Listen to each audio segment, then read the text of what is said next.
I think most Americans have sent a pretty loud and clear message on his plan that they are not supportive of it. So I am a little concerned that we have somehow allowed, as conservatives, we've somehow allowed the president to make this and his allies to frame the debate as though they are in favor of reform and we are not.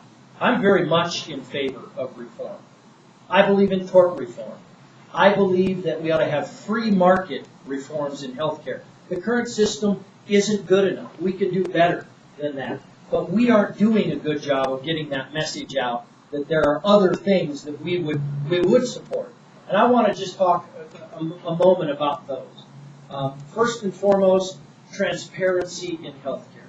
You know, we don't have a free market system right now. In the state of California, there are 6 insurance companies that can issue policies in the state of California. Why aren't there 50? Why aren't there 60 or 70? Because we have insurance commissioners in every state that regulate what policies can be offered and what can't. If it was a true free market system, we'd have all kinds of insurance companies out there offering those plans. We'd break down the barriers of state lines, and we'd let insurance carriers come in all 50 states and offer policies, and let the free market decide which ones are the best plans for folks. So we ought to be out there espousing that. We do a good job on tort reform. We've talked about tort reform. The president, despite what he said the other night, he's got to continue to sort of kowtow to his friends in the trial lawyers bar, and isn't going to support real tort reform. But let's be honest. If any of you talk to a doctor or are a physician, you'll find out very quickly that so much of the cost of healthcare is driven by doing more and more tests and practicing defensive medicine.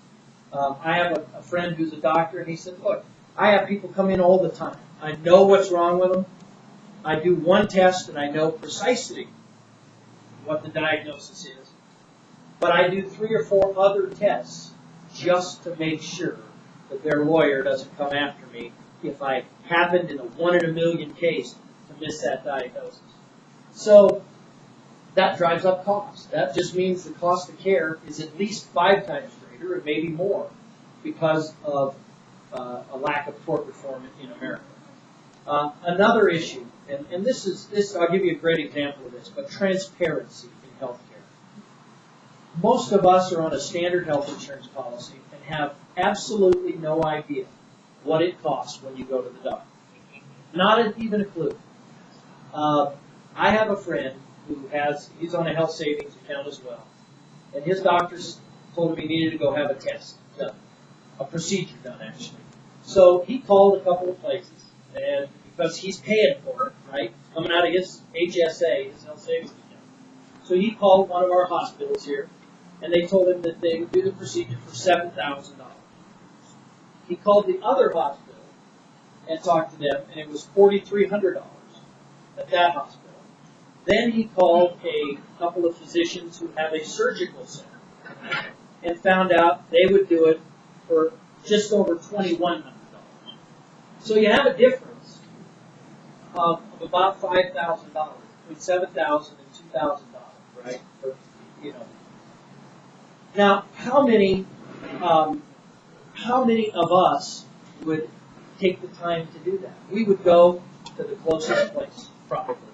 We wouldn't care what the cost is because we aren't paying for it. If you go to buy a barbecue grill in America, you don't even have to go to the store. You look on the internet, you see that Walmart, it costs X amount for this model, and at Target it costs this amount. And then you make your decision and you go buy it. We need to be able to do that in healthcare so that we can make informed decisions. And people need to have skin in the game. There's another reform that we could do. So there's lots of things that we ought to demand of the system, that it be better than it is today. So we shouldn't let them tell us that we're against reform. We shouldn't stand up and let them say that and get away with it, because it just isn't true. So, I want to thank you for what you've done. I mean, for me, it was such an honor traveling around the state of Colorado having folks come up and tell their stories. This is a different group of people. I saw people at these rallies who were Tea Party activists. I saw folks who were young. I saw folks who were old. I had a 94-year-old man come up to me in Montrose and told me how 3 years ago he was diagnosed with Lyme's disease, and that the doctors basically said Lyme's disease is tough to cure, especially when you're 94. Go home and die. You'll be fine. You'll live. It'll not be quite the quality of life you're expecting, but you'll be fine. And he looked at me and he said, a word I can't say. He says, that's BS. And I went and got my own doctors. I went outside of Medicare, and they cured me of Lyme's disease. And he raises bees. He carries them around every day. Guy's 94 years old. As a little side story, I asked him where he was from, and he says he's from southwestern Missouri. And I have an aunt in southwestern Missouri who's 109 years old. And I said, man, you're just a spring chicken if you're 94. And I said, I have an aunt that's 109. And he says, without skipping a beat, he said, ooh, can I have her number? Which I did not give him. I'm concerned what he might do. But these are the kinds of Americans that showed up. And I think we saw the other side make a great miscalculation by calling them angry mobsters, by calling them names that fanned the flames of the great American spirit. And you saw this great uprising of people who are in the process, I think, of killing this healthcare bill. We saw the other day that some Democrats in the U.S. Senate are now saying that a public option will not pass. There aren't the votes to pass a public option.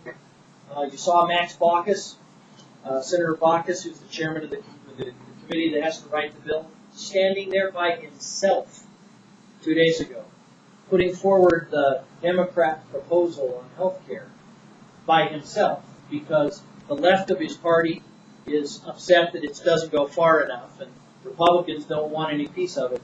So we're winning this fight. We just have to keep the pressure on. And there's so many more fights after this. You know, there's cap and trade. There's you know, the stimulus bill. There's trying to figure out what all of these czars are doing. And, I mean, well, we got a lot of battles ahead of us. So I would ask you, if you're not a member of Americans for Prosperity, that you join. It is free to join.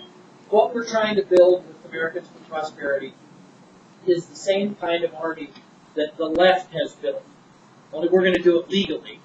We're going to do it not the way Acorn has done it, not the way that MoveOn.org has done it. We're going to do it legally, but we have to counter what they're doing with the grassroots army. So if you sign a petition, we'll send you emails. We'll consider you a member of AFP unless you don't want to be getting any more emails, and then we'll stop.